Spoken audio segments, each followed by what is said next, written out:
Does an autism diagnosis actually change anything for your child? Let's talk about it. Hi everyone, Dr. Abdi here, and in my nearly 10 years of assessing, diagnosing and supporting people with autism, I'm here to give you the information that you so desperately need. Now the short answer is, it depends. And the reason why I say that is because the actual diagnosis of your child is now autistic doesn't actually mean anything. Reason why I say it depends is because it depends on the clinician that completed your child's autism assessment and the recommendations that they made as part of the autism assessment report. I've been part of the autism assessment world for nearly 10 years now, and I was always confused how some kids would get so much support once they've got their autism diagnosis from school, from other services, and then other children wouldn't get any support. So I started to look into this further, and one thing that I noticed is the kids that got so much support on their autism assessment report, there was loads and loads and loads of recommendations. In comparison to the other kids that got hardly any support, they never had that many recommendations as part of their autism assessment report. This is actually one of the hidden reasons as to why a lot of families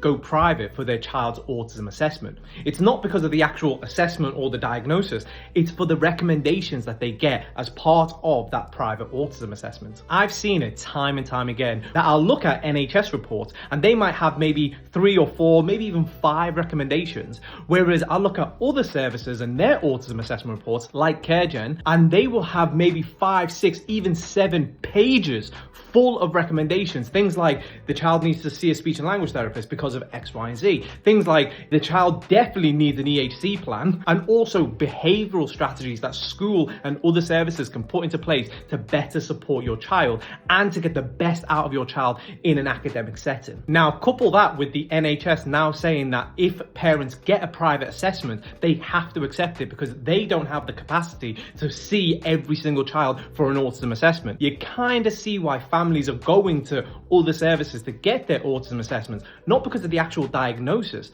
but the recommendations that come along with it. And it's scary to think how many parents just don't know what support their child is entitled to. And just by speaking to a clinician and getting the information that they need, they can completely change their child's life. This is exactly why CareGen are offering free clinical appointments to support families in knowing what support is out there for your child. All you have to do is click the link below to book a time and date that suits you for one of our clinicians to call you for your appointment. All of our clinicians also work within NHS autism services, so can support you in knowing what services and what support systems are out there for you and your child. Again, all you have to do is click the link below, book a free clinical appointment, speak to one of our clinicians, and get the support that you need. See you soon.